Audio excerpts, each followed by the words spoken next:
के चैप्टर का नाम है रिस्पॉन्सिबिलिटी ऑफ मैनेजमेंट।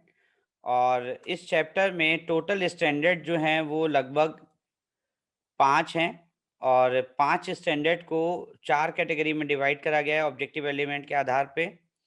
पहली कैटेगरी है कोर, कोर कैटेगरी में टोटल ऑब्जेक्टिव एलिमेंट है 4। दूसरी कैटेगरी है कमिटमेंट, कमिटमेंट में सेकंड कैटेगरी में ऑब्जेक्टिव एलिमेंट है 18। तीसरी कैटेगरी है अचीवमेंट, अचीवमेंट की कैटेगरी में है 7। एक्सीलेंस की कैटेगरी में है 4 और टोटल ऑब्जेक्टिव एलिमेंट है 32। इसमें टोटल 5 स्टैंडर्ड हैं और ऑब्जेक्टिव एलिमेंट और उसकी कैटेगरीज के बारे में मैंने ऑलरेडी आपको बता दिया है।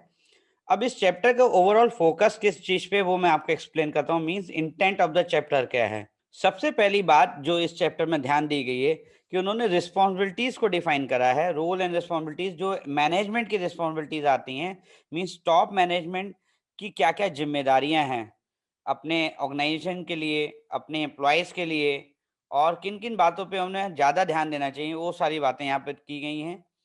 फिर नेक्स्ट जो फ़ोकस पॉइंट है वो ये है कि जो हमारे हॉस्पिटल के लीडर्स होते हैं, उन लीडर्स को डिफ़ाइन कर दिया जाए, उनका नाम सुनिश्चित कर दिया जाए कि ये व्यक्ति इस चीज़ को ध्यान देगा, ये व्यक्ति इस चीज़ को ध्यान देगा। हर एक चीज़ को अलग-अलग कैटेगराइज़ कर दिया जाए। और साथ ही साथ जो लीडर्स को मैनेज करने की बात है वो एक एथिकल मैनर में की जाए। Ethical manner in the sense यहाँ पे बात की गई है लीगल रिक्वायरमेंट को लेके। किस तरीके से आप लीगल रिक्वायरमेंट को ध्यान में रख के अपनी ऑर्गेनाइजेशन को चलाते हैं और उसे मैनेज करते हैं। पॉइंट नंबर 3 में फोकस किया गया है कि जो ऑर्गेनाइजेशन का लीडर रिस्पॉन्सिबल डिसाइड होगा, वो डे टू डे बेसिस पे क्या-क्या काम करेगा, किन बातों पे ज़्यादा ध्यान देगा, वो सारी चीज़ें यहाँ पे फोकस की गई हैं एनएबीसी स्टैंडर्ड में। देन नेक्स्ट पॉइंट नंबर 4 में जो फोकस किया गया है, वो किया गया है कि प्रोफेशनलिज्म को लेके आपकी फंक्शनिंग किस तरीके की होगी, आप किन-किन चीज़ों को डिफाइन करेंगे, किस तरीके से उन्हें डिस्प्ले करेंगे अपने हॉस्पिटल के अलग-अलग लोकेशंस पे और किस तरीके से उन्हें मैनेज करेंगे। पॉइंट नंबर 5 में बात की गई है पेशेंट सेफ्टी के जो एस्पेक्ट्स आपने क्वालिटी वाले चैप्टर में फोकस किए थे, पीएसक्यू चैप्टर में फोकस किए थे, उन सारी चीज़ों को लेके या रिस्क मैनेजमेंट इश्यूज़ को लेके आप किस तरीके से मैनेज करेंगे? हमने पहले भी लास्ट चैप्टर में भी फ़ोकस किया था कि आप हीरा एनालिसिस को लेके काम करेंगे, रिस्क मैनेजमेंट को लेके काम करेंगे। आप हर महीने एटलीस्ट एक बार उन चीज़ों को एनालाइज़ करेंगे और एटलीस्ट 6 महीने में एक बार ऑडिट कंडक्ट करेंगे। ROM 1 कहता है कि the organization identified those responsible for governance and their roles are defined. यहाँ पे जिन व्यक्तियों का चयन हम करते हैं अपने हॉस्पिटल की देखभाल करने के लिए, साथ ही साथ हम उनकी ज़िम्मेदारियों को भी डिफाइन करते हैं कि वो व्यक्ति क्या-क्या देखेगा, किस तरीके से चीज़ों को मैनेज करेगा। तो ऑब्जेक्टिव एलिमेंट 1 जो है, जो आता है कोर कैटेगरी में, और इस कैटेगरी में आते ही आपको ये ध्यान देना है कि आपके जो भी कोर या कमिटमेंट वाली कैटेगरी हैं, वो पहले राउंड के समय आपको फोकस करनी है। सो पहले ऑब्जेक्टिव एलिमेंट में कहा गया the those response for governance are identified and their role and responsibilities are defined and documented. जो भी आप जिम्मेदारियां डिसाइड करेंगे, जिस भी व्यक्ति का चयन आप करेंगे, उन सारी चीज़ों को आपको डॉक्यूमेंटेड करके रखना है। एक प्रॉपर एक एसओपी बनेगी आरओएम चैप्टर की।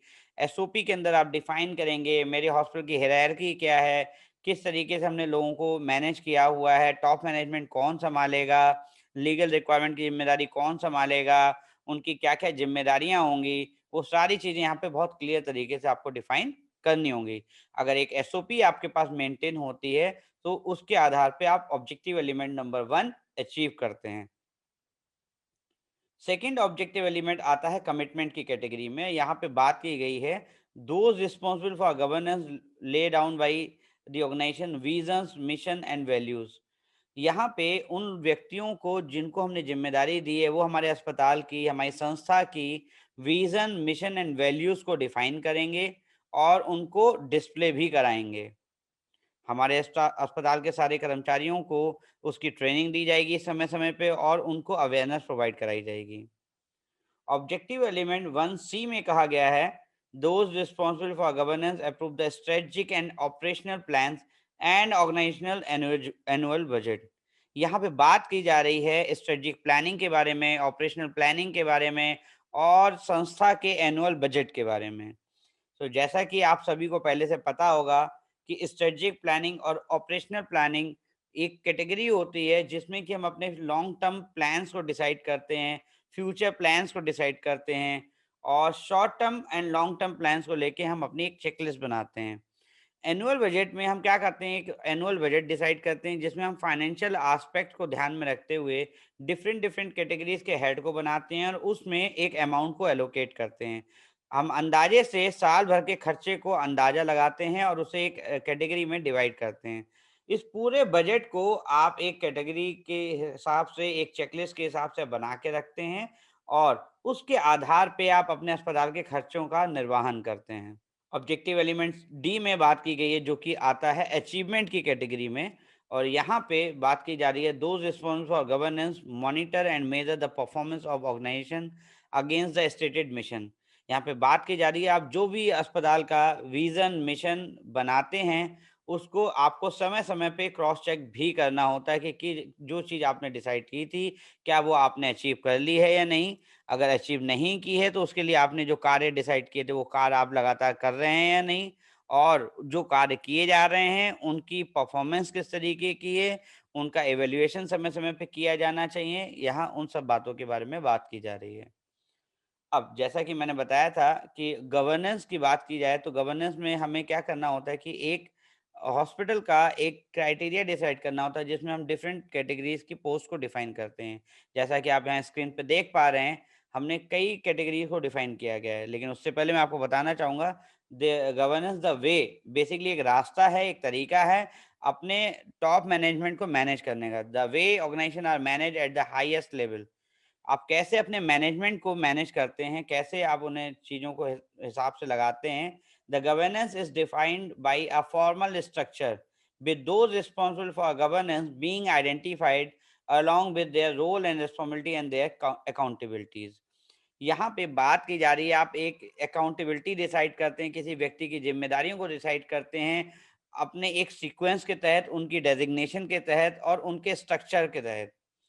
अब इस स्ट्रक्चर को एक एग्जाम्पल के ज़रिए समझते हैं कि यहाँ पे सबसे पहले हमने अपनी ऑर्गेनाइजेशन के चेयरमैन को डिसाइड किया या फिर मैनेजिंग डायरेक्टर को डिसाइड किया।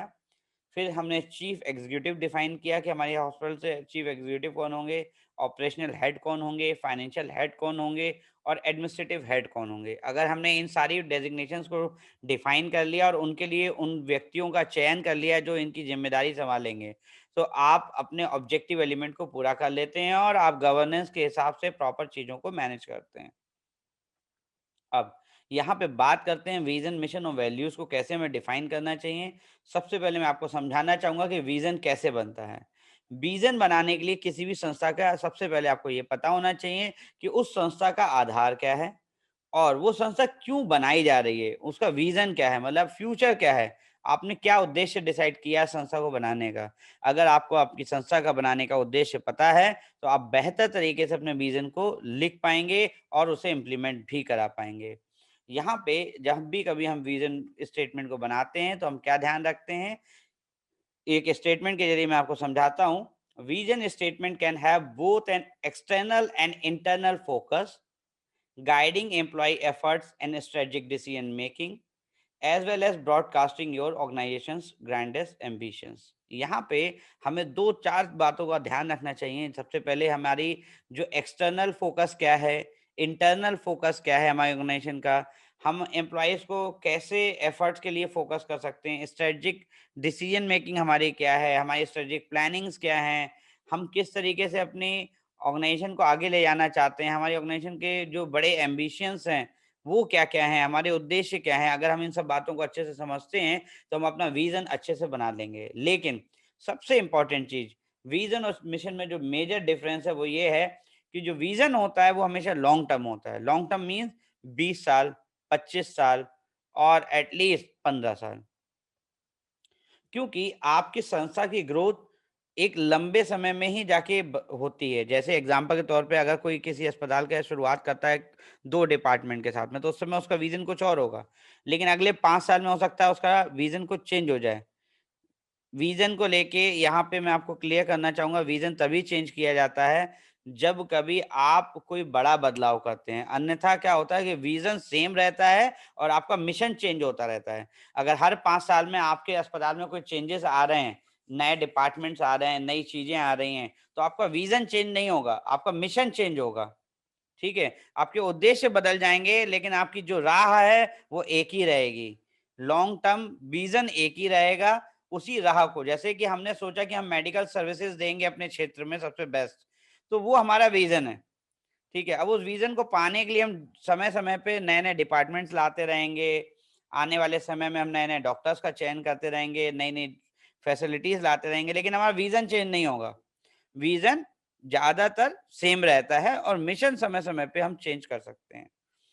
अब यहाँ पे क्योंकि फर्स्ट 5 इयर्स के लिए एटलीस्ट आप बनाते हो, जैसे कि एग्ज़ाम्पल मैंने यहाँ पे दिया है कि अपने हॉस्पिटल का आपने नाम रख लिया, कोई भी ABC hospital will be the most preferred cancer speciality in south Asia region, working towards elimination of cancer in the patient bye 2030।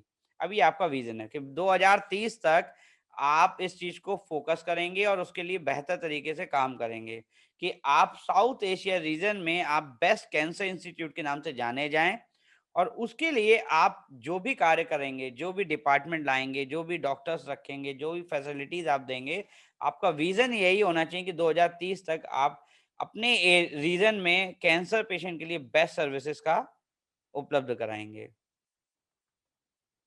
Mission को लेके जो फ़ोकस होता है वो आपका जो एक्जिस्टिंग पर्पस होता है कि आज की डेट में आपको किन चीज़ों को टारगेट करना है, उस चीज़ को लेके ध्यान में रखते हुए आप अपना मिशन बनाते हैं। Define the problem in the area, community the organization wants to solve with its services.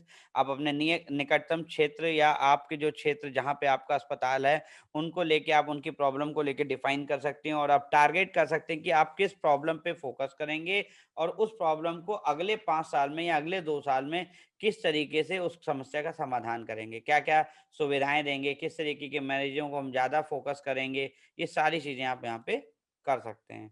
और यहाँ पे एक एग्ज़ाम्पल के लिए आप समझ सकते हैं, तो to inspire hope and contribute to health and well-being by providing the best care to every patient through integrated clinical practices, education and research. यहाँ पे आप क्या किस तरीके से लोगों को फैसिलिटेट कर सकते हैं, उनको कैसे सेवा प्रदान कर सकते हैं, उसमें आप क्या कर सकते हैं, आप अपनी क्लिनिकल प्रैक्टिसेस को लेके फ़ोकस कर सकते हैं, एजुकेशन को लेके फ़ोकस कर सकते हैं और रिसर्च एक्टिविटीज़ को लेके आप फ़ोकस कर सकते हैं। अब हम बात करते हैं अगले पॉइंट की, जिसमें कि हम स्ट्रेटेजिक प्लानिंग और ऑपरेशनल प्लानिंग, इन 2 चीज़ों को लेके हमें क्लियरली मैनेजमेंट को फ़ोकस रहना चाहिए। कई बार एनएबीएच असेसर आपसे पूछते हैं कि आपकी स्ट्रेटेजिक प्लानिंग और ऑपरेशन प्लानिंग क्या है? आप किस तरीके से चीज़ों को मैनेज करते हो? आप समझाओ। सो उस केस में क्या होता है कि बहुत सारे लोगों के पास स्ट्रेटेजिक प्लान और ऑपरेशनल प्लान होता ही नहीं है। ठीक है? सो अब मैं डिफरेंस समझाता हूँ कि स्ट्रेटेजिक प्लान और ऑपरेशनल प्लान में फ़र्क क्या है। Strategic plan basically long term होता है, जैसा कि विज़न की तरह, और ऑपरेशनल प्लान आप शॉर्ट टर्म होता है, बिल्कुल मिशन की तरह। लेकिन मिशन और ऑपरेशनल प्लान में थोड़ा-सा फ़र्क ये होता है कि मिशन कई बार 5 साल के लिए बनाए जाते हैं, 10 साल के लिए बनाए जाते हैं, बट ऑपरेशनल प्लान जनरली 1 साल या उससे कम के लिए बनाए जाते हैं। ये एक बेसिक डिफरेंस है। दूसरा, स्ट्रेटेजिक प्लान में हम हमेशा फ़ोकस करते हैं अपने विज़न और मिशन को, लेकिन ऑपरेशनल प्लान में हम फ़ोकस करते हैं स्टेप बाय स्टेप डेली के जो लॉन्ग टर्म प्लान्स होते हैं, daily day to day basis पे हमें जो काम करने होते हैं, उन चीज़ों को लेके। स्ट्रेटेजिक प्लान में हम हाई लेवल गोल्स को फ़ोकस करते हैं और ऑपरेशनल प्लान में हम डिपार्टमेंटल लेवल के गोल को फ़ोकस करते हैं।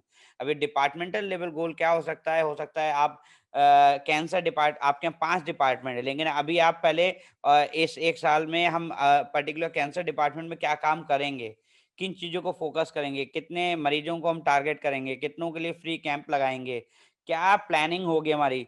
हम उस पर्टिकुलर डिपार्टमेंट के लिए जो भी डिसाइड करेंगे वो हमारा ऑपरेशनल प्लान होगा। लेकिन अगर संस्था के लिए बात करेंगे तो वो स्ट्रेटेजिक प्लान होगा। तो यहाँ पे क्या होता है, स्ट्रेटेजिक प्लान में इन्वॉल्वमेंट जो होता है वो टॉप मैनेजमेंट का होता है। लेकिन यहाँ पे ऑपरेशनल प्लान में हर एक डिपार्टमेंट के मेंबर्स इन्वॉल्व होते हैं।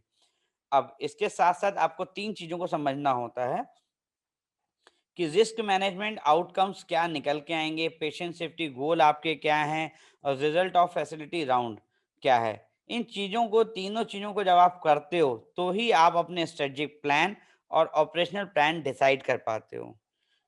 इस चीज़ को लेके आपके स्ट्रेटेजिक प्लान और ऑपरेशनल प्लान के लिए एक शॉर्ट टर्म वर्ड है, जिसको पेस्टल बोलते हैं, और इस वर्ड को मैं इलैबोरेट करता हूँ कि कैसे आप उस चीज़ को फ़ोकस कर सकते हो। जो भी आपके प्लान्स होते हैं, चाहे वो स्ट्रेटेजिक प्लान हो, चाहे वो ऑपरेशनल प्लान हो, वो इन चीज़ों पे आधारित होने चाहिए। Political, economical, social, technological, legal and ethical aspect के आधार पे आप अपने प्लान्स को डिसाइड करते हैं। एक एग्जाम्पल के ज़रिए मैं आपको समझाता हूँ कि स्ट्रेटेजिक प्लान क्या हो सकता है आपके अस्पताल का। आपका स्ट्रेटेजिक प्लान हो सकता है कि मुझे अगले 2 साल में एनएबीएच फाइनल एक्रेडिटेशन कराना है। यहीं आपके ऑपरेशनल प्लान का एग्जाम्पल क्या हो सकता है कि हम एक क्वालिटी इम्प्रूवमेंट बजट को डिसाइड करेंगे। Will make a separate budget for quality improvement activities. हम क्वालिटी के लिए एक अलग से बजट डिसाइड करेंगे। हम एक सेपरेट बजट डिसाइड करेंगे हॉस्पिटल इन्फेक्शन कंट्रोल एक्टिविटीज के लिए। फिर will organise a training sessions for all category of staff. Then हम will conduct all category quality test which is suggested by NABH. यहाँ पे एनएबीएच के द्वारा जो भी क्वालिटी टेस्ट सजेस्ट किए जा रहे हैं, हम उन्हें कंडक्ट कराएँगे, चाहे वो 3 महीने में 1 बार हो, चाहे वो महीने में 1 बार हो, चाहे वो साल में 1 बार हो। Will make a team for quality improvement activities and hospital infection activities. यहाँ पे हम एक प्रॉपर क्वालिटी टीम बनाएँगे, इन्फेक्शन कंट्रोल टीम बनाएँगे, जिसके तहत हम इम्प्लीमेंटेशन करेंगे। Then will make all committees as per suggestion of NABH standard. यहाँ पे हम सारी एनएबीएच स्टैंडर्ड के आधार पे जो भी कमिटीज़ बननी चाहिए, वो सारी कमिटीज़ बनाएँगे, उनके मेंबर्स की ज़िम्मेदारियाँ डिसाइड करेंगे और उन्हें इम्प्लीमेंट करेंगे। Then will follow all clinical standards of NABH. NABH के द्वारा जो भी क्लिनिकल स्टैंडर्ड डिफाइन करे गए हैं, उन सारे स्टैंडर्ड को डिफाइन करेंगे। Then will follow all non clinical standard of NABH. यहाँ पे हम अगेन जो नॉन क्लिनिकल स्टैंडर्ड भी हमें बताए गए हैं, या जो मैनेजमेंट से रिलेटेड हमें बताए गए हैं, या सेफ्टी के पॉइंट ऑफ व्यू से बताए गए हैं, वो सारे स्टैंडर्ड हम फोकस करेंगे और इम्प्लीमेंट करेंगे। ये हमारा ऑपरेशनल प्लान हो सकता है। अब जब आप अपने स्टैंडर्ड बना लेते हो, अपने स्ट्रेटजिक प्लान और ऑपरेशनल प्लान बना लेते हो, तो फिर हमें क्या करना होता है, हमें उसकी मॉनिटरिंग करनी होती है। मॉनिटरिंग कैसे करते हैं, हम एक चेकलिस्ट बनाते हैं, हर 3 महीने में उन चीज़ों को हम फोकस करते हैं, उनकी डिटेलिंग डिसाइड करते हैं। फिर हम देखते हैं कि स्ट्रेटजिक प्लान हमारा जो था, वो प्लान्ड अचीव्ड हो गया या नहीं, या अभी भी प्लानिंग में ही चल रहा है। Then operational plan and achieved, हम देखते हैं कि वो प्लान हमारा हो गया या नहीं, और अगर हो गया तो वो अचीव हो गया या नहीं। देन हम एक एनुअल बजट बनाते हैं। एनुअल बजट में एनएबीएच कहता है कि 2 हेडिंग आपके होने मैंडेटरी हैं। एक infection control point of view से और दूसरा quality improvement point of view से। सो एनएबीएच कई बार पूछता है कि आप किस तरीके से अपने अमाउंट को जस्टिफाई करते हैं। अगर आपने 10 लाख कहा है, या 20 लाख कहा है, या 7 लाख कहा है, तो उस 7 लाख को आप खर्च कहाँ करोगे? तो पूछता है। तो वो आप इन कैटेगरी के हिसाब से आप समझा सकते हो कि भई हमने वाटर टेस्टिंग कराया, हमने कैलिब्रेशन के टेस्ट कराए, हमने रेडियोलॉजी के क्वालिटी एश्योरेंस टेस्ट कराए, हमने जो कमेटी ने सजेशन हमें दिए, उन सजेशन को हमने इम्प्लीमेंट किया, हमने एटीपी, एसटीपी के टेस्ट कराए, उनका प्लांट एस्टेब्लिश किया। ऐसे ही infection control point point of view से हम क्या कंप्रेस्ड एयर टेस्टिंग कराया हमने, हमने साल भर जो है कल्चर की रिपोर्टिंग कराई, एनवायरमेंटल कल्चर कराया, हॉस्पिटल की क्लीनिंग के लिए हमने केमिकल का नाम डिसाइड किया और डिफरेंट डिफरेंट लोकेशंस के लिए उनकी खरीदारी की। तो डिफरेंट डिफरेंट चीज़ों को लेके आप अपने जस्टिफिकेशन देते हो, जिसके आधार पे आपका एनुअल बजट जस्टिफाई होता है। सो आरओएम 1 ई कहता है the those responsible for governance appoint the senior leader in the organization. यहाँ पे डिफाइन किया जा रहा है कि आप अपने जो भी लोग आपकी टीम बनी हुई है गवर्नेंस को लेके, जैसा कि मैंने आपको ऑलरेडी दिखाया कि चेयरमैन, डायरेक्टर, मैनेजिंग डायरेक्टर, आपके administration, finance, different different category के लिए हमने उसमें चयन किया था। अब उन लोगों के बाद किसी एक व्यक्ति को हम लीडर डिसाइड करते हैं, और वो लीडर क्या करता है, वो सारी चीज़ों की ज़िम्मेदारी लेता है और समय-समय पे उसे मॉनिटर करता है। आरओएम 1 एफ में कहा गया है the those responsible for governance support safety initiative and quality improvement plan. यहाँ पे जो भी व्यक्ति ज़िम्मेदारी लेता है, वही व्यक्ति क्या करता है, उन चीज़ों को मैनेज करता है, सपोर्ट करता है सेफ्टी इनिशिएटिव्स को और क्वालिटी इंप्रूवमेंट प्लान को। यहाँ पे मैं आपको बताना चाहूँगा कि ये ऑब्जेक्टिव एलिमेंट पहले आरओएम 1 एफ हुआ करता था, और अभी भी आरओएम 1 एफ ही है। ठीक है? ऐसे ही पहले ऑब्जेक्टिव एलिमेंट में भी पहले वो आरओएम 1 ई हुआ करता था, और अभी भी आरओएम 1 ई ही है। सो अब हम बात करते हैं आरओएम 1 जी की, जो अचीवमेंट की कैटेगरी में आता है, और अचीवमेंट की कैटेगरी में यहाँ पे बात की गई है, those responsible for governance support the ethical management framework of the organisation.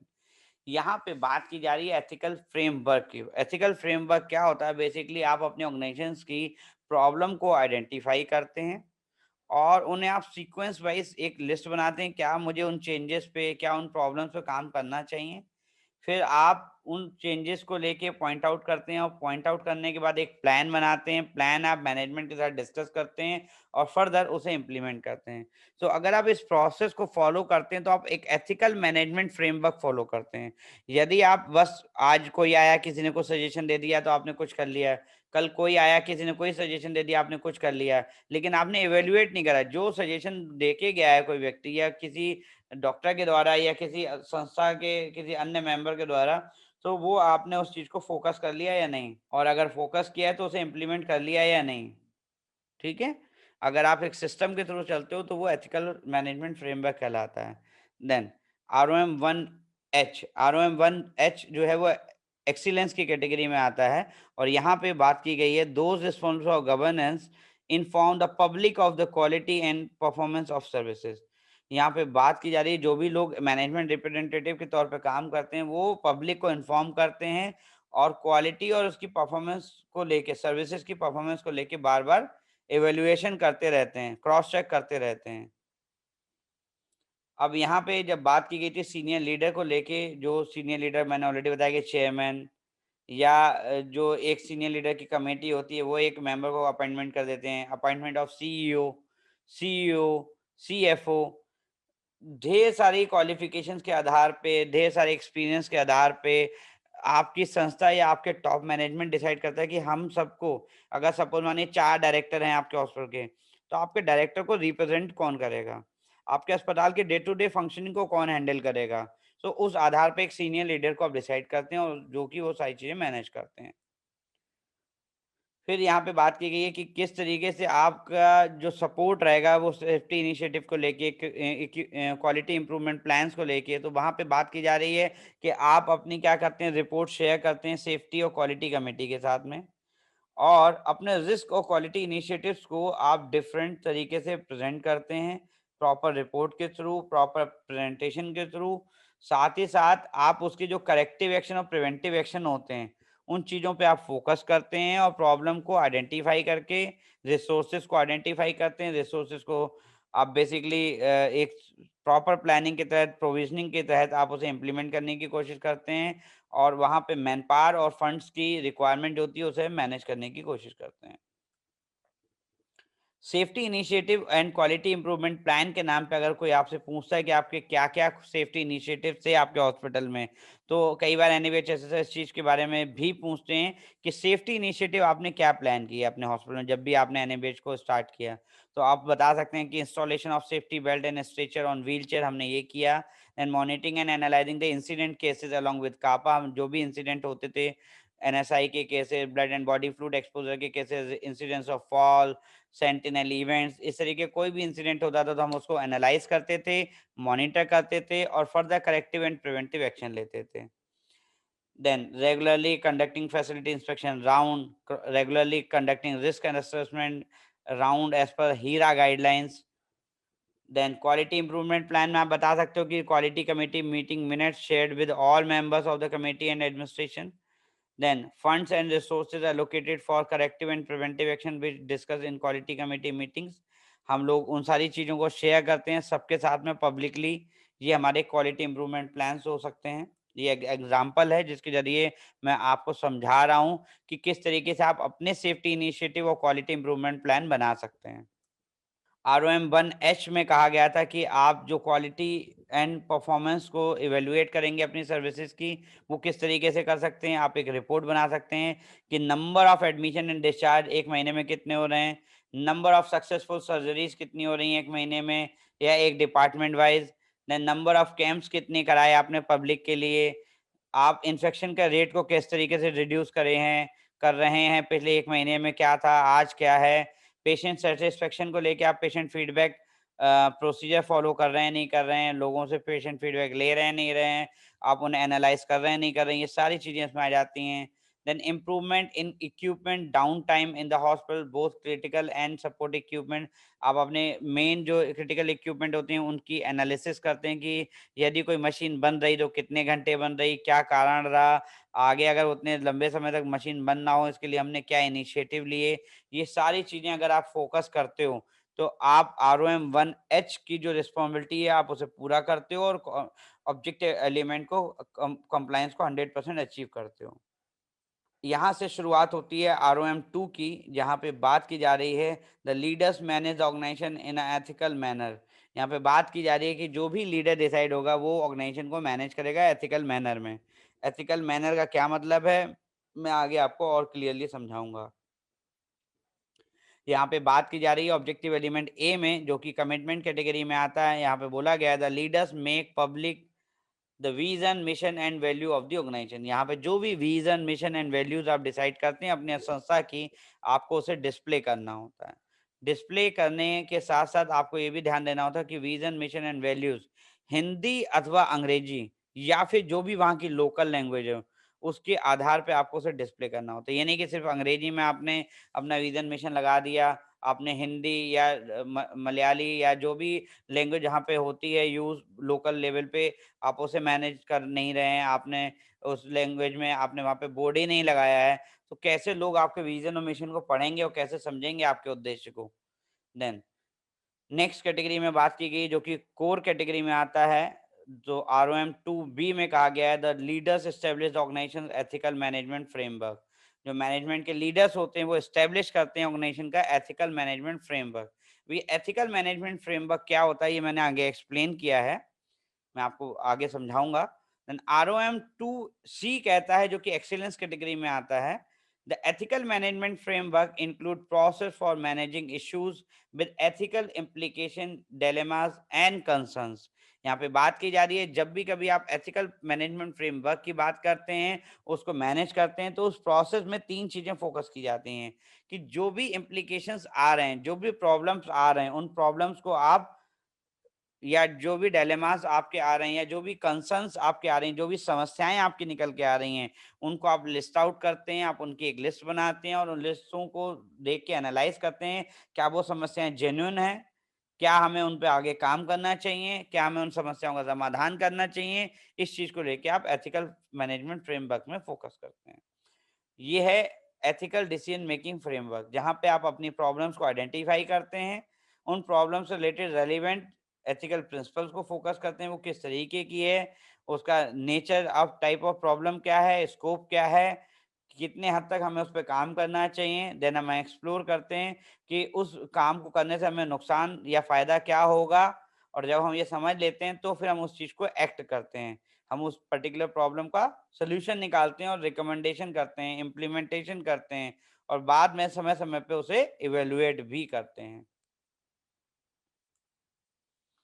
ROM 2D में कहा गया है the organization disclosed its ownership. आपको अपनी ओनरशिप डिस्क्लोज़ करनी होती है कि आप एक की जो संस्था है, वो क्या ओनरशिप कैरी कर रही है। मतलब वो एक ट्रस्ट है, वो एक सोसाइटी है, वो एक प्राइवेट लिमिटेड कंपनी है या एक वो प्रोप्राइटरशिप है। किस तरीके से आप अपनी संस्था को रजिस्टर्ड कर रहे हैं और किस लीगल आइडेंटिटी के साथ आप उसे चला रहे हैं। ROM 2E में कहा गया है the organization honestly disclosed its affiliation and accreditation. यहाँ पे बात क्लियरली बोली गई है कि आपको अपनी संस्था की जो भी एफिलिएशन है, किसी भी यूनिवर्सिटी से आपका एफिलिएशन है या किसी अन्य संस्था से आपका एफिलिएशन है, तो आपको वो डिस्क्लोज करना होगा। आपके संस्था में कितने एक्रेडिटेशन ऑलरेडी आप करा चुके हो, कितने सर्टिफिकेट आपके पास पहले से हैं, आप कैसे उसे मैनेज करते आ रहे हैं, किन-किन चीज़ों के लिए क्या-क्या ज़िम्मेदारियाँ आपकी बनी हैं, वो सारी चीज़ें आपको डिफाइन करनी होती हैं। यहाँ से ROM स्टैंडर्ड 3 स्टार्ट हो जाता है, जहाँ पे क्लियरली बोला गया the organization is headed by a leader who shall be responsible for operating the organization on day to day basis. यहाँ पे एक लीडर की जिम्मेदारी की बात की जा रही है जो इसको अपॉइंट किया गया था और वो डे टू डे बेसिस पे संस्था की क्या क्या जिम्मेदारियां हैं, कैसे वो मैनेज करेंगे, कैसे उसको रन करेंगे, उसके बारे में बात हो रही है। तो ROM 3A में जो कहा गया है वो कहा गया the person heading the organization has requested and appropriate administrative qualification. जो भी व्यक्ति डिसाइड किया जाएगा एज अ लीडर के तौर पे उसकी क्वालिफिकेशन और उसका एक्सपीरियंस दोनों ही एडमिनिस्ट्रेटिव पॉइंट ऑफ व्यू से क्लियरली उसके पास होना चाहिए। ROM 3B में भी उसके एडमिनिस्ट्रेटिव एक्सपीरियंस के बारे में बात की जा रही है कि लीडर जो भी आप डिसाइड करोगे, उसके पास एडमिनिस्ट्रेटिव एक्सपीरियंस होना चाहिए। ये नहीं कि उसको आइडिया ही नहीं है चीज़ों को मैनेज कैसे करना है। तो लीडर के पास मिनिमम क्वालिफ़िकेशन होनी चाहिए और मिनिमम एक्सपीरियंस होना चाहिए। अभी क्या क्वालिफ़िकेशन होनी चाहिए, कितना एक्सपीरियंस होना चाहिए, ये आपकी टॉप मैनेजमेंट की टीम डिसाइड करेगी। ये NABH अलग से कुछ नहीं बताता है। ये इंटरनली डिसीजन है कि आप किसको अपना लीडर बना रहे हैं। ROM 3C में कहा गया, the leader is responsible for and complies with the laid down and applicable legislation regulation and notifications. यहाँ पे बात की गई है कि आपको अपनी संस्था का लीगल स्टेटस जो है वो आपको प्रॉपर मैनेज करना होता है। उसकी जिम्मेदारी एक लीडर की ही होती है कि क्या क्या लाइसेंसेज आपके पास होने चाहिए, किस किस डेट में आप उसे मैनेज करोगे। इस चीज़ को लेके आप एक लीगल ट्रैकर बनाते हो, जिसको मैं आगे एग्जाम्पल के जरिए आपको समझाऊंगा। This is a small example of legal tracker. किस तरीके से आपके संस्था में आपके कौन-कौन से लाइसेंसेस हैं, उन लाइसेंसेस के नाम, डॉक्यूमेंट नंबर, किस डेट से किस डेट तक वो वैलिड हैं, अगर वो कोई उनका स्टेटस, अगर वो एक्टिव हैं तो एक्टिव, अगर वो पेंडिंग में चल रहे हैं तो पेंडिंग, और अगर वो अप्लाइड हैं तो वो अप्लाइड। आप उनके आगे उसको लिखना होता है। ठीक है? ROM 3D में कहा गया है, द लीडर्स अपॉइंट और participate in a recruitment of senior leadership of the organization who will assist into day-to-day functioning of the organization like medical director, medical superintendent, nursing superintendent, HR head। यहाँ पे बात की जा रही है कि जब भी कभी रिक्रूटमेंट किया जाएगा तो वो लीडर जिसको एज अ मैनेजमेंट रिप्रेजेंटेटिव बनाया गया है वो इन्वॉल्व रहेगा उनके रिक्रूटमेंट के दौरान। चाहे वो मेडिकल डायरेक्टर का रिक्रूटमेंट हो रहा हो, चाहे वो मेडिकल सुप्रीडेंट का हो रहा हो, या नर्सिंग सुप्रीडेंट का हो रहा हो, या फिर HR हेड का हो रहा हो, वहाँ पे वो इन्वॉल्व रहेगा डिसीजन मेकिंग में। ROM 3E में कहा गया था, leaders ensure that each organizational program, services, site और डिपार्टमेंट हैज इफेक्टिव लीडरशिप। यहाँ पे बोला गया है कि आपको क्लियरली एक एक चीज को लेके अलग अलग कैटेगराइज करना होता है। किस चीज को लेके? प्रोग्राम को लेके, सर्विसेज को लेके, साइट को लेके और डिपार्टमेंट को लेके आपकी इफेक्टिव लीडरशिप कैसी होगी? आप उन्हें कैसे बेहतर तरीके से मैनेज करेंगे? क्या आपकी प्लानिंग है, वो सारी चीज़ें आपको बनानी होती हैं। ROM 3F में कहा गया है, the performance of the organisations leader is reviewed for effectiveness. जो भी डिपार्टमेंटल लीडर्स होते हैं, जो भी डिपार्टमेंट के हेड होते हैं, उनकी परफॉर्मेंस को हमें एक समय पे, एक डिफाइंड टाइम पीरियड पे उन्हें इवैल्यूएट करना चाहिए। कैसे करेंगे वो भी मैं आपको बताऊँगा आगे। ROM 3E में जहाँ कहा गया था कि आप अपनी प्रोग्राम, सर्विसेज, साइट, डिपार्टमेंट को इफेक्टिवली लीडरशिप के साथ में मैनेज करेंगे, तो उसमें क्या करेंगे? सबसे पहले हम सर्विसेज को आइडेंटिफाई करेंगे। हम डिपार्टमेंट को एक कैटेगरी के आधार पे कैटेगराइज़ करेंगे। देन हम आइडेंटिफाई करेंगे कौन उस डिपार्टमेंट को हेड करेगा, उसकी क्वालिफ़िकेशन क्या होगी, उसका HOD कौन होगा। फिर हम एक इस डिपार्टमेंट का एक स्ट्रक्चर तैयार करेंगे, डिपार्टमेंट का गोल एंड ऑब्जेक्टिव डिसाइड करेंगे और फर्दर उस ऑब्जेक्टिव के आधार पे हम फर्दर उस चीज़ों को मैनेज करेंगे। यहाँ पे जो लीडर्स की इफ़ेक्टिवनेस को लेके रिव्यू करने की बात की गई थी, यहाँ पे हम क्या करेंगे कि एक एग्ज़ाम्पल के ज़रिए मैं आपको समझाता हूँ कि यहाँ पे हम एक चीज़ को देखते हैं कि हम एक स्ट्रक्चर्ड फॉर्मेट बनाते हैं। उस फॉर्मेट में हम क्या करते हैं कि हम सारी कमेटी के चेयरपर्सन का नाम डिसाइड करते हैं। उनका कमेटी का कितने-कितने महीने पे हमें कमेटी मीटिंग करनी चाहिए, उसकी पीरियोडिसिटी लिखते हैं। फिर हम देखते हैं कि क्या वो मीटिंग कंडक्ट हुई या नहीं। फिर हम देखते हैं कि अगर वो मीटिंग कंडक्ट हुई तो उस मीटिंग के जो मीटिंग मिनट्स थे, जो भी डिसीजन लिए गए थे, क्या वो इम्प्लीमेंट हुए या नहीं। अगर वो सारी चीज़ें प्रॉपर हैं, तो आपकी जो इफ़ेक्टिवनेस है ऑर्गेनाइजेशन के लीडर्स की, वो वेरीफ़ाई हो जाती है। अगर सारे काम प्रॉपर तरीके से करे गए हैं, तो और वो उनका स्टेटस आपके पास है, उस स्टेटस को अगर आप शेयर कर देते हैं, तो आपकी जो इफ़ेक्टिवनेस है, वो ऑर्गनाइज़ेशंस के लीडर्स की वेरीफ़ाई हो जाती है। यहाँ से ROM 4 स्टार्ट हो जाता है। यहाँ पे बात की गई है, the organization display professionalism in its functioning. अब कैसे हम अपनी प्रोफेशनलिज्म को दिखाएँगे अपनी फंक्शनिंग में, तो उसके लिए हमें क्या करना होता है, हमें अपनी ऑर्गेनाइजेशन के स्ट्रेटजिक और ऑपरेशनल प्लान बनाने होते हैं। Long term and short term plans अगर आप बनाते हो, तो आप ROM 4A को कंप्लीट कर ले। तो जैसे कि मैंने ऑलरेडी आपको बता दिया पहले ही कि आपकी हॉस्पिटल का विज़न, मिशन क्या है, वैल्यूज़ क्या हैं, और उनको ध्यान में रखते हुए आप अपने long term and short term goals अगर आप डिसाइड करते हो और उसे इम्प्लीमेंट करते हो, तो आप आरओएम 4A को अचीव कर लेते हो। आरओएम 4B में कहा गया है, the organization coordinate the functioning with the department and external agencies and monitor the progress of in achieving the defined goals and objective. जो भी आपने अपने गोल्स एंड ऑब्जेक्टिव डिसाइड करें, अगर आप उसके लिए आप किन-किन के साथ कोऑर्डिनेट करते हो, अपने अस्पताल के अदर डिपार्टमेंट के साथ में, एक्सटर्नल एजेंसीज़ के साथ में, और समय-समय पे उनको आप मॉनिटर करते रहते हो और आप अपने गोल को अचीव कर रहे हो प्रोग्रेसिवली लेवल पे, तो आप इस ऑब्जेक्टिव एलिमेंट को अचीव कर लेते हो 4 को। 4B में क्लियरली यही है कि जो आपने विज़न मिशन बनाए थे, अगर वो इम्प्लीमेंटेड हैं, वो दिख रहे हैं कि आपने जो डिसाइड किया था, जो स्टेटमेंट दिया था, वो आपके अस्पताल में शो हो रहा है, रिफ्लेक्ट हो रहा है। इट मीन्स कि आपका ऑब्जेक्टिव एलिमेंट 4B कंप्लीटेड है। देन आरओएम 4C में कहा गया है, the organization plan and budget for its activities annually. अगर आपके संस्था में एक एनुअल बजट बनता है और उस एनुअल बजट के एविडेंस आपके पास हैं कि आपने जो खर्चा डिसाइड किया था उस खर्चे के बिल आपके पास हैं, और आपने जो अमाउंट डिसाइड की थी उस अमाउंट का जस्टिफिकेशन आपके पास है, तो आप आरओएम 4C को कंप्लीट कर लेते हैं।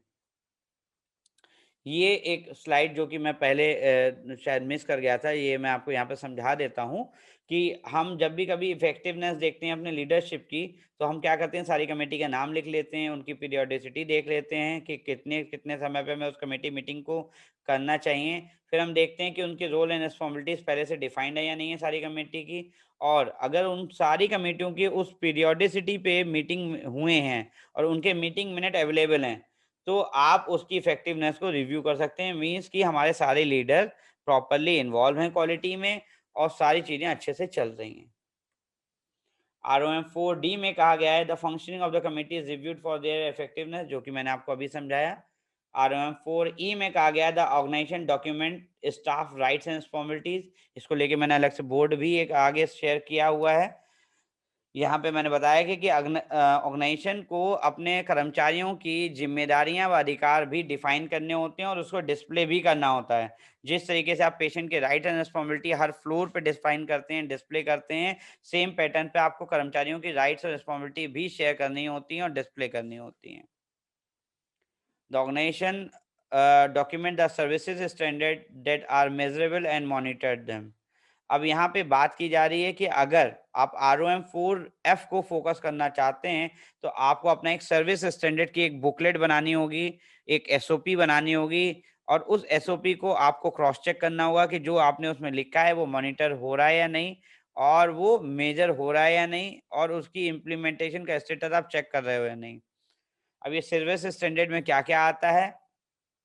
सर्विस स्टैंडर्ड में आपको क्लियरली देखना होता है कि आपको अपना एक बुकलेट टाइप के, एक प्रोटोकॉल टाइप के बनाने होते हैं, to provide services and treat all patient, relatives, visitors and staff. आपके यहाँ जो भी लोग इन्वॉल्व हैं, चाहे वो पेशेंट हो मतलब मरीज, चाहे वो उनका रिलेटिव्स हों, चाहे वो उनके रिश्तेदार हों, चाहे वो कोई किसी भी तरीके का विजिटर हो, चाहे वो आपके खुद का स्टाफ हो, उन सबको लेके आप कर्टेसी मेंटेन करेंगे, कंपैशन मेंटेन करेंगे, सिंपैथी मेंटेन करेंगे, एम्पैथी मेंटेन करेंगे, एफिशिएंसी मेंटेन करेंगे, इफेक्टिव कम्युनिकेशन रखेंगे और एप्रोप्रिएट केयर प्रोवाइड कराएँगे। अगर आप ये सारी बातें ध्यान रखते हैं, तो और आप इन सारी बातों का ज़िक्र करते हैं अपने सर्विस स्टैंडर्ड में, तो आप आरओएम 4F को कंप्लीट करते हैं। आरओएम 4G में कहा गया है, the system and process are in place for change management. यहाँ पे बात की गई है कि आपको एक सिस्टम बनाना चाहिए कि जब भी कभी कोई चेंज किया जाएगा किसी भी सर्विसेज में, किसी भी डिपार्टमेंट में, तो उसे आप कैसे मैनेज करोगे। तो जो सिस्टम एंड प्रोसेस होगा चेंज मैनेजमेंट के लिए, आप वहाँ क्या करेंगे, सबसे पहले हमें देखना होगा कि हमें क्या-क्या बदलाव करने हैं अपनी संस्था में। उसके लिए हमें सॉट एनालिसिस करनी होती है। सॉट एनालिसिस का मतलब होता है strength, weakness, opportunities and threat. क्या-क्या हैं हमारी संस्था में, हमें उन्हें एनालाइज़ करना होता है। फिर हमें देखना होता है कि हम who and what can be change, कौन उन चेंजेज़ को करेगा और किस तरीके से हमें उन्हें करना है। ये चीज़ें आप चेकलिस्ट के आधार पे आप बनाते हो। फिर how can we make a changes happen, फिर वो चेंजेस होंगे कैसे, उस बात पे आप फोकस करते हो। यहाँ से ROM 5 स्टार्ट हो जाता है। यहाँ पे क्लियरली बोला गया है कि management ensure that patient safety aspect and risk management issues are an integral part of patient care and hospital management।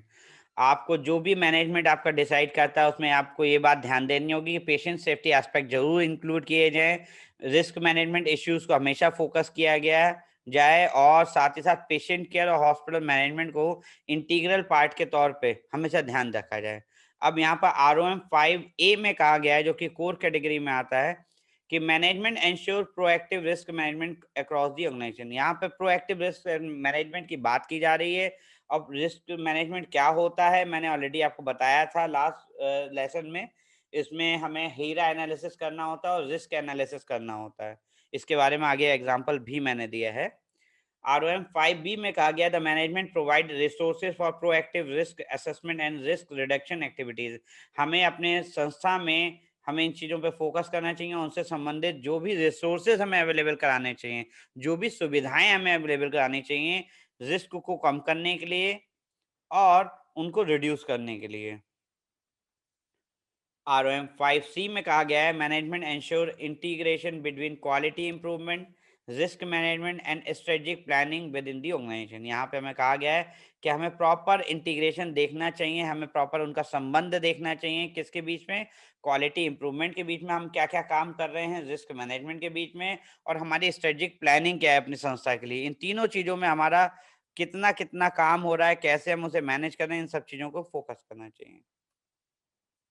अब प्रोएक्टिव रिस्क मैनेजमेंट में जैसा कि मैंने ऑलरेडी आपको बताया था कि आपको ऑर्गेनाइजेशन को महीने में एक बार एटलीस्ट देखना चाहिए।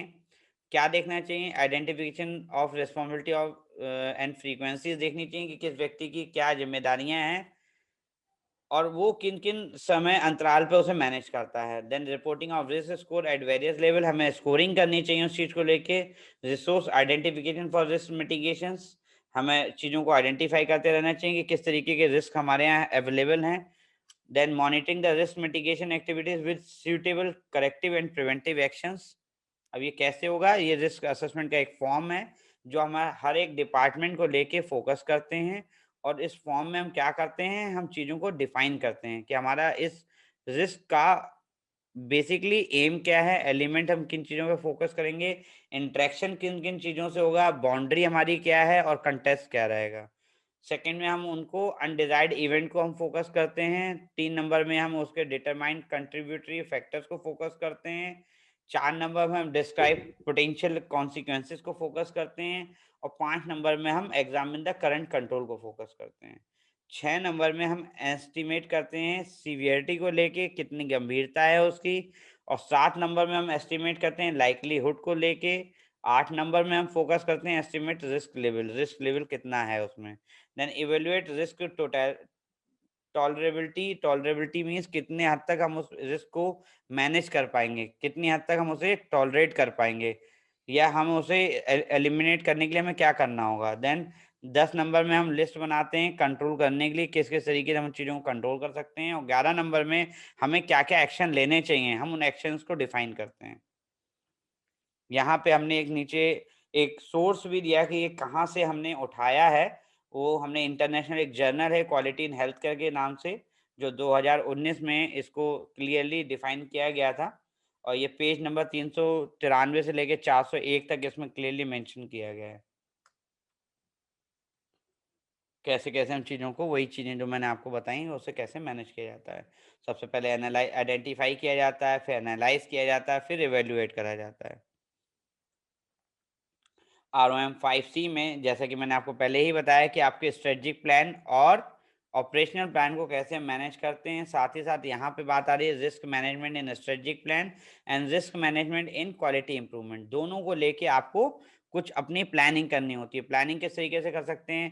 हम डायग्नोस्टिक सर्विसेज को लेके कार्डियोलॉजी में किस तरीके से मैनेज कर रहे हैं, हम अपने इक्विपमेंट को कैसे आइडेंटिफाई कर रहे हैं, उनकी प्लानिंग कैसे कर रहे हैं, उनकी कमीशनिंग कैसे कर रहे हैं, कौन से नए इक्विपमेंट हमें खरीदने होंगे, उनमें क्या-क्या दिक्कतें आ सकती हैं, क्या-क्या सुविधाएँ हमें देनी होंगी, नए इक्विपमेंट की इंस्टॉलेशन पे फोकस कर सकते हैं।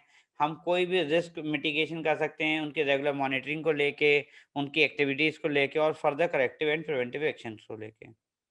ROM 5D में कहा गया है the management ensure implementation of system for internal and external reporting of system and process failure. यहाँ पे बात की जा रही है कि जब भी आप मैनेजमेंट को इन सारी चीज़ों को जो फोकस करना होता है उसका इम्प्लीमेंटेशन चेक करना होता है, तो इंटरनल और एक्सटर्नल रिपोर्टिंग को लेके हम बहुत क्लियर रहते हैं और अपने प्रोसेस फेल्यूर को लेके हम ध्यान देते हैं। यहाँ पे आगे मैं एक्सप्लेन करूंगा किस तरीके से चीज़ों को आप मैनेज करते हैं। साथ ही साथ ROM 5E में कहा गया है management ensure that it has a documented agreement for all outsource services that include service parameters. यहाँ पे बात की जा रही है यदि कोई सुविधा आपके अस्पताल में उपलब्ध नहीं है तो उन सुविधाओं के लिए आप किसी दूसरी संस्था के साथ टाई अप करते हैं जिनको हम आउटसोर्स सर्विसेज के नाम से जानते हैं, और इन सारी सुविधाओं के लिए आपको एग्रीमेंट करना होता है उन संस्थाओं के द्वारा। और उस एग्रीमेंट में आपको एक चीज क्लियरली देखनी होती है कि आपकी जो पैरामीटर्स हैं, जो रूल्स एंड रेगुलेशन आप डिसाइड कर रहे हो उस एग्रीमेंट में, वो प्रॉपर मेंशन है या नहीं। साथ ही साथ एटलीस्ट 6 महीने में एक विजिट के बारे में आप यहाँ पे मेंशन करते हैं कि हम आपकी संस्था को 6 महीने में एक बार क्रॉस चेक करने ज़रूर आएँगे कि आप भी सारे क्वालिटी पैरामीटर फॉलो करते हैं या नहीं। यदि नहीं करते हैं, तो इस एग्रीमेंट को हम कैंसल भी कर सकते हैं। ROM 5F में कहा गया है management monitor the quality of the outsource services and improvements are made as required. यहाँ पे कहा गया है कि जब भी कभी हमें ज़रूरत पड़ेगी हम समय समय पर उसे क्रॉस चेक भी करेंगे, और एरिया ऑफ इम्प्रूवमेंट जो भी होंगे आपकी संस्था में, जो आउटसोर्स सर्विसेज हैं उनकी संस्था में अगर कोई एरिया ऑफ इम्प्रूवमेंट होगा तो हम उसके बारे में भी आपको जानकारी उपलब्ध कराएंगे और वो काम आपको करना होगा। अगर आप नहीं करते हैं तो हम आपके साथ एग्रीमेंट कैंसिल भी कर सकते हैं। यहाँ पे इंटरनल एंड एक्सटर्नल रिपोर्टिंग के बारे में जो बात की गई थी, यहाँ पे हम बात कर रहे हैं इंटरनल रिपोर्टिंग में डिपार्टमेंट वाइज रिपोर्टिंग होनी चाहिए उसकी परफॉर्मेंस को टॉप मैनेजमेंट के द्वारा। देन यहाँ पे मेडिकेशन एरर, निडिलिस्टिक इंजरी, किसी भी तरीके की कोई इंसिडेंट हो रही है उसकी रिपोर्टिंग की बात हो रही है। क्रिटिकल वैल्यू की रिपोर्टिंग की बात हो रही है लैब से सर्जन को ओटी में, या फिर रेडियोलॉजी से सर्जन को ओटी में। देन एक्सटर्नल रिपोर्टिंग की बात हो रही है जो कि हम सीएमओ ऑफिस या अदर गवर्नमेंट एजेंसीज को प्रोवाइड कराते हैं, जैसे कि कोविड-19 के पॉजिटिव केसेस की रिपोर्ट हमें देनी होती है, डेथ और बर्थ की रिपोर्ट हमें देनी होती है, बायोमेडिकल वेस्ट को लेके हमें एक रिपोर्टिंग करनी होती है कि हर महीने आप कितना वेस्ट जनरेट कर रहे हो, और साल में एक बार एनुअल रिपोर्ट बना के भी हमें जमा करना होता है। So thank you so much.